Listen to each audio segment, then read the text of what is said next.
નમસ્કાર વિદ્યાર્થી મિત્રો, ધ એક્સપર્ટ એકેડમીની યુટ્યુબ ચેનલ પર દરેક વિદ્યાર્થીનું હાર્દિક સ્વાગત છે. આપણે આજે આ વિડીયોની અંદર ગાલા એસાઇનમેન્ટની પ્રશ્નપત્ર 2 નું વિભાગ F કરવા જઈ રહ્યા છીએ. વિભાગ F ની શરૂઆત કરીએ એ પહેલા આપણે વાત કરીએ આઈએમપી બેચ નામાના મૂળ તત્વો અને આંકડાશાસ્ત્રના જે પણ વિદ્યાર્થીઓ આઈએમપી દાખલાનું સોલ્યુશન કરવા માંગતા હોય તો અહીંયા એક નીચે નંબર આપેલો છે. આ નંબર પર તમે મેસેજ કરીને, વોટ્સઅપ મેસેજ કરીને અથવા કોલ કરીને આઈએમપી બેચની અંદર જોડાઈ શકો છો. સાથે સાથે નીચે ડિસ્ક્રિપ્શનની અંદર વોટ્સઅપ ગ્રુપની લિંક પણ આપેલી છે અને આપણા ધ એક્સપર્ટ એકેડમીની એપ્લિકેશનની પણ લિંક આપેલી છે. તે દ્વારા પણ તમે આઈએમપી બેચની અંદર જોડાઈ શકો છો. હવે આપણે વિભાગ F ની વાત કરીએ તો વિભાગ F ની અંદર બે દાખલા પૂછાય છે. એ બંને દાખલા વાર્ષિક હિસાબોના છે.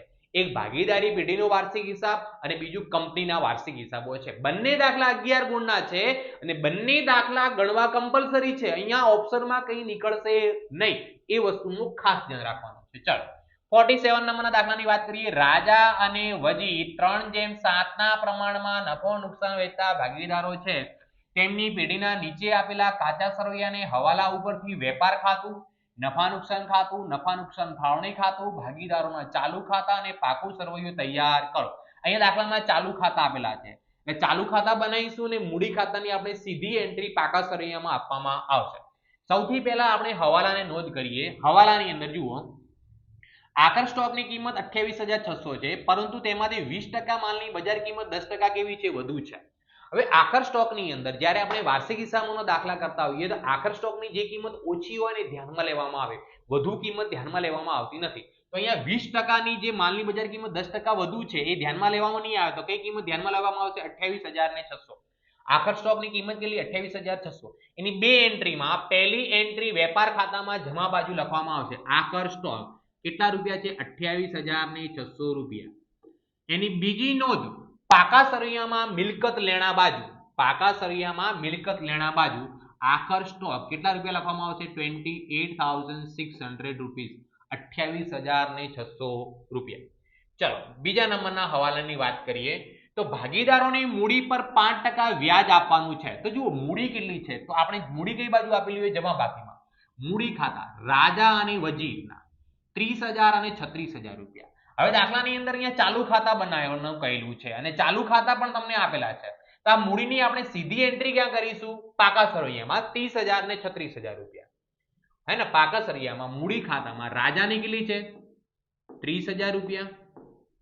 વજીરની કેટલી છે? 36,000.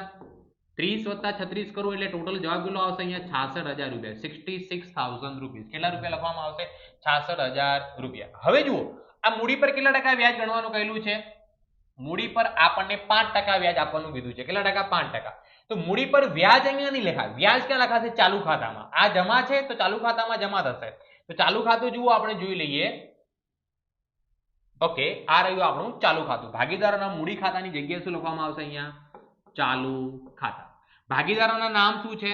તો ભાગીદારોના નામ રાજા અને વજીર. શું નામ છે? રાજા અને વજીર. તો અહીંયા શું લખવામાં આવશે? રાજા અને બીજો ભાગીદાર કોણ છે આપણો? વજીર. અહીંયા બી આપણે લખીશું રાજા અને વજીર. ચલો 30,000 ના 5% કેટલા થાય? 1,500 રૂપિયા. તો પહેલા ભાગીદારની મૂડી પર વ્યાજ કેટલું લખવામાં આવશે? અહીંયા 1,500 રૂપિયા. 36,000 ના 5% કેટલા થાય? 1,800 રૂપિયા. અહીંયા જમા, ચાલુ ખાતામાં જમા, નફા નુકસાન ફાળવણી ખાતામાં ઉધાર બાજુ લખવામાં આવશે. મૂડી પર વ્યાજ રાજાનું કેટલું આવ્યું? તો કે 1,500 રૂપિયા. તો કે વજીરનું કેટલું આવ્યું? તો કે 1,800 રૂપિયા. 1,500 ને 1,800 કેટલા રૂપિયા થાય? 3,300 રૂપિયા. ચલો એના પછીનો હવાલો, 4,000 નું ઉધાર વેચાણ ચોપડે નોંધાયેલ નથી તો વેચાણની અંદર પ્લસ કરો. નહીં નોંધેલ વેચાણ કેટલા રૂપિયા છે? 4,000. બીજી ઇફેક્ટ ક્યાં થાય? ઉધાર વેચાણ છે એટલે દેવાદારોની અંદર. તો દેવાદારોની અંદર પણ આપણે પ્લસ કરીશું. નહીં નોંધેલ વેચાણ કેટલા રૂપિયા છે? 4,000 રૂપિયા. ચલો એના પછી આપણો નેક્સ્ટ હવાલો શું છે? ગાલખાત અનામત 3,000 રાખવાની છે. દેવાદારો પર 5% વટાવ અનામત રાખવાનું છે. 3,000 રૂપિયા શું રાખવાની છે? ગાલખાત અનામત. તો સૌપ્રથમ આપણે ચેક કરી દઈએ દેવાદારો કેટલા આપેલા છે આપણને. ઉધાર બાજુ દેવાદારો કેટલા છે? 69,000. ચલો તો દેવાદારો અહીંયા કેટલા લખીશું આપણે? દેવાદારો કેટલા રૂપિયા? 69,000 અને પ્લસ 4,000 રૂપિયા નહીં નોંધેલ વેચાણ એટલે કેટલા થાય? 73,000. ગાલખાત અનામત કેટલી ગણવાની કીધી? 3,000 રૂપિયા. 73,000 માંથી 3,000 જાય એટલે કેટલા વધે? 70,000 રૂપિયા. અને દેવાદાર વટાવ અનામત કેટલા ગણવાનું કીધું છે? 5%. તો 70,000 ના 5% કરીએ તો 300 રૂપિયા જવાબ આવે. કેટલા રૂપિયા? 3500. 70,000 માંથી 3500 બાદ કરી દો તો અહીંયા આઉટર કોલમમાં રકમ કેટલી આવશે? 66,500 રૂપિયા. ઓકે, હવે જો ગાલખાત અનામત 3,000 રૂપિયાની એન્ટ્રી બીજી બાકી અને દેવાદારો વટાવમાં 35 રૂપિયાની બીજી એન્ટ્રી બાકી. બંને એન્ટ્રી નફા નુકસાન ખાતાની ઉધાર બાજુએ થાય. ગાલખાત અનામત હવાલાની કેટલા રૂપિયા છે? 3,000 રૂપિયા અને દેવાદાર વટાવ અનામત કેટલા રૂપિયા આપેલી છે? 3500 રૂપિયા મળી. કેટલા રૂપિયા? 3,500. ચલો એના પછી શું છે? રોકાણોની કિંમત 12,000 નક્કી થઈ છે. ઓકે, રોકાણો આપણને કેટલા આપેલા છે? પાકા સરવૈયામાં 14,000 રૂપિયા. કેટલા રૂપિયા આપેલા છે? 14,000. હવે નવી કિંમત કેટલી નક્કી થઈ? 12,000. તો પાકા સરવૈયામાં રોકાણો કેટલાના લખવામાં આવશે? 12,000 રૂપિયામાં. 14,000 ના હતા, હવે 12,000 રૂપિયા નક્કી થઈ એટલે 2,000 રૂપિયા માંડી વાળ્યા. તો 14,000 માંથી હું 2,000 બાદ કરું એટલે રકમ કેટલી વધે? 12,000. એમ તો 2,000 નુકસાન કહેવાય એટલે નફા નુકસાન ખાતામાં ઉધાર બાજુ લખવું પડે, પણ આપણને હવાલામાં શું કીધું છે? કે તફાવતની રકમનો હવાલો સામાન્ય અનામત ખાતે રાખવાનો છે. આ 2,000 એન્ટ્રી ક્યાં કરવાની? સામાન્ય અનામતમાં. જુઓ તો સામાન્ય અનામત જેટલું બી હશે એની અંદરથી રોકાણોના માંડીવાળા માઇનસ કેટલા કરવાના? અહીંયા 2,000 રૂપિયા. ચલો એના પછી વાત કરીએ તો આપણે દરેક હવાલાની નોંધ થઈ ગયેલી છે. 1 by 1 હવે આપણે કાચું સર્વેની એન્ટ્રી કરીશું. ઉપાડમાં રાજાનું કેટલું? 12,000. વજીરનું કેટલું? 12,000. ચાલુ ખાતામાં ઉધાર બાજુ, ચાલુ ખાતામાં પહેલા ભાગીદારનો બી 12,000 રૂપિયા ઉપાડ અને બીજા ભાગીદારનો બી કેટલા રૂપિયા ઉપાડ છે? 12,000 રૂપિયા. ચલો એના પછી ઉપાડ પછી આપણને દાખલામાં શું આપેલું છે? ખરીદી 1,04,000 રૂપિયા. વેપાર ખાતામાં ઉધાર બાજુ ખરીદી કેટલા રૂપિયા છે? 1,04,000 રૂપિયા. એના પછી શું આપેલું છે? માલ પરત. આ માલ પરત કયું છે? ઉધાર બાકી. ઉધાર બાકી માલ પરત એટલે વેચાણ પરત કહેવાય. 1,600 રૂપિયા. તો અહીંયા માલ પરત વેચાણમાંથી બાદ થશે કેટલા રૂપિયા? 1,600 રૂપિયા. ચલો એના પછી આપણને શું આપેલું છે? માલ સ્ટોક 1/4/2016 એટલે શરૂઆતનો સ્ટોક આપેલો છે. વેપાર ખાતામાં ઉધાર બાજુ લખવામાં આવશે. કેટલી રકમ છે? 16,000 રૂપિયા. કેટલા રૂપિયા છે? 16,000 રૂપિયા. એના પછી શું આપેલું છે? પગાર 18,000 રૂપિયા. ઓફિસ ખર્ચા 9,000 રૂપિયા. નફા નુકસાન ખાતામાં ઉધાર બાજુ પગાર કેટલા રૂપિયા? 18,000 રૂપિયા. ઓફિસ ખર્ચા કેટલા રૂપિયા? 9,000 રૂપિયા. નફા નુકસાન ખાતાની ઉધાર બાજુ. એના પછી શું આપેલું છે આપણને? આવક માલ ગાડા ભાડું વેપાર ખાતામાં ઉધાર બાજુ કહેવાય. ખરીદીનો ખર્ચ કહેવાય. આવક માલ ગાડા ભાડું કેટલા રૂપિયા છે? 7,500 રૂપિયા. ચલો એના પછી ગાલખાત કાચા સરવૈયાની કેટલી આપેલી છે? 1,400. નફા નુકસાન ખાતાની ઉધાર બાજુ ગાલખાત કાચા સરવૈયાની કેટલી આપેલી છે આપણને? 1,400 રૂપિયા. ચલો એના પછી આપણને શું આપેલું? દેવાદાર લખી કે રોકડ અને બેંક કેટલી? 9,000. યંત્રો કેટલા? 30,000 અને મકાન કેટલું? 24,000. તો આ ત્રણેયની નોંધ રોકડ અને બેંક, યંત્રો અને મકાન પાકા સરવૈયામાં મિલકત લેણા બાજુ લખવામાં આવે. 9,000, 30,000 ને 24,000 રૂપિયા. ચલો રોકડ અને બેંક કેટલી છે? 9,000 રૂપિયા. ઓકે, મકાન કેટલા છે? 30,000 રૂપિયાના. યંત્રોની કિંમત કેટલી આપેલી છે? 24,000, 24,000 રૂપિયા. ચાલો હવે આપણે વાત કરીએ જમા બાજુના. ઓકે, અહીંયા હવે જુઓ મૂડી ખાતાની નોંધ થઈ ગઈ છે. ચાલુ ખાતાની વાત કરીએ. રાજાના કેટલા છે? 3,000 રૂપિયા ચાલુ ખાતા અને વજીરના કેટલા છે? 2,400 રૂપિયા. અહીંયા આપણે એક ભૂલ કરેલી છે. યંત્રો 30,000 ના છે અને મકાન 24,000 ના છે. તો જુઓ યંત્રોની કિંમત 30,000 છે અને મકાનની કિંમત કેટલી છે? 24,000. મકાન કેટલાના લખીશું આપણે? 24,000 ના અને યંત્રો કેટલાના લખીશું? 30,000 ના. રકમ આડાઅવળી થઈ ગયેલી હતી. ચલો એના પછી આપણને શું આપેલું છે?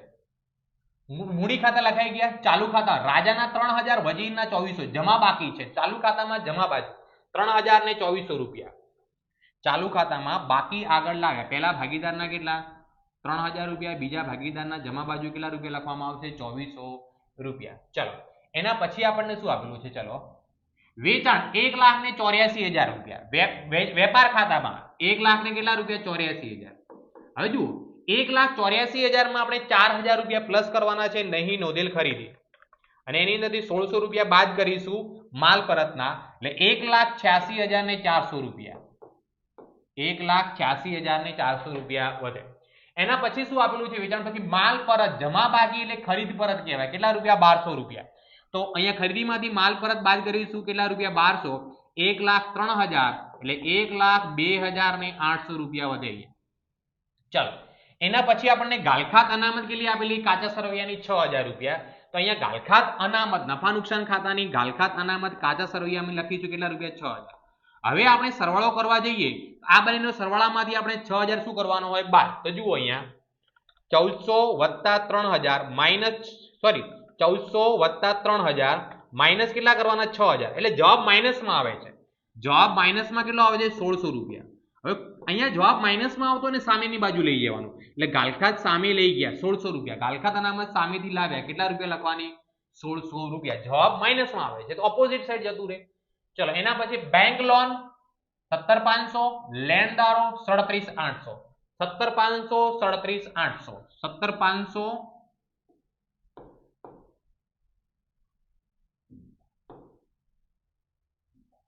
17,500 રૂપિયા, અને લેણદારો કેટલા? 37,800 રૂપિયા. 17,500 37,800. ચલો, સામાન્ય અનામત 9,600 રૂપિયા, એ પણ અહીંયા જ લખાશે. સામાન્ય અનામત 9,600 રૂપિયામાંથી 2,000 બાદ કરવાના, એટલે કેટલી વધે? 7,600 રૂપિયા.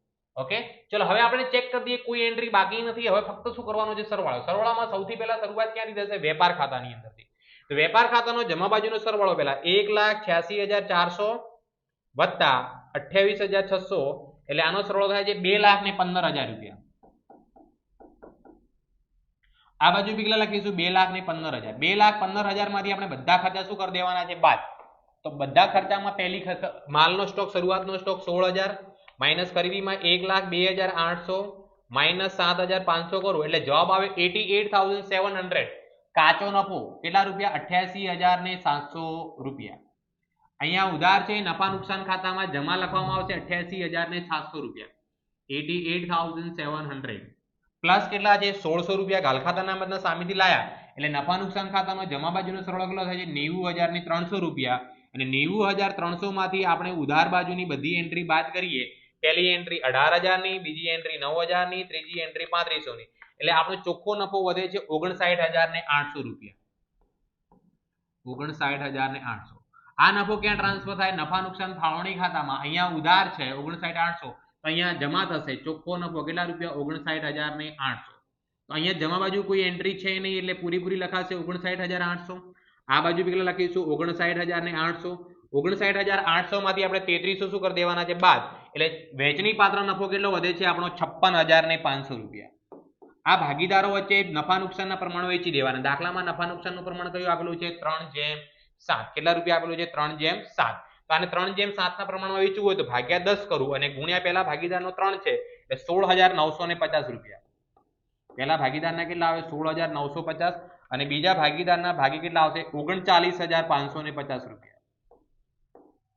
ઓકે, આ નફો છે ભાગીદારોનો. તો અહીંયા ઉધાર છે તેમના મૂડી ખાતે શું થશે? જમા.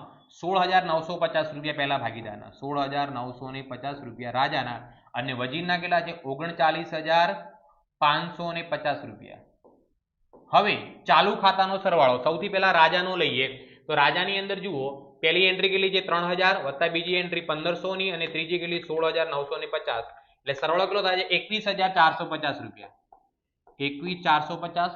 આ બાજુ કેટલા લખીશું? 21,450. 21,450 માંથી પહેલી એન્ટ્રી 12,000 બાદ કરું એટલે 9,450 રૂપિયા એના આવે. બાકી આગળ લઈ ગયા ચાલુ ખાતાની બાકી કેટલા રૂપિયા? 9,000, સોરી ફરી, હા, 9,450 રૂપિયા.